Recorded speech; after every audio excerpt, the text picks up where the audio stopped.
Located in the engine compartment, the periodic maintenance decal outlines all periodic maintenance for the machine, including location, fluid type, and capacity for each cavity. Daily checks include the transmission oil level in the articulation joint, engine oil level in the engine compartment, hydraulic oil level, and coolant reservoir level. All daily checks may be performed safely from the left side of the machine at ground level. Greasing John Deere L-Series utility class wheel loaders is clean and convenient, with centralized lube banks providing easy access to difficult-to-reach Zerk fittings.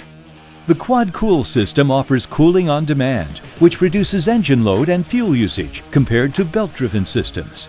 Quad Cool places the radiator, air conditioner, condenser, and intercooler, as well as the hydraulic transmission and optional axle coolers in a unique boxed configuration that is isolated from the engine heat.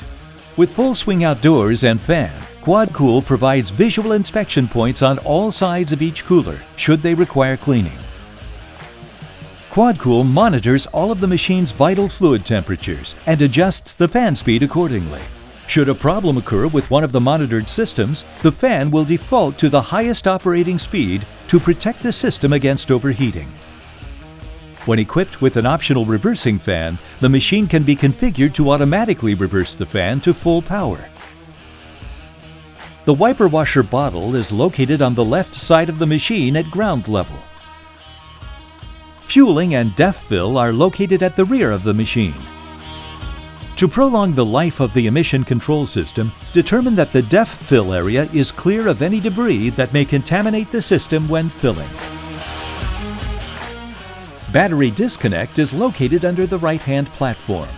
Flipping this switch disconnects the batteries for service or storage purposes. The DEF system will continue to purge even when the batteries have been disconnected. On the right side near the battery disconnect is a 24-volt jump post. The negative terminal is located on the frame.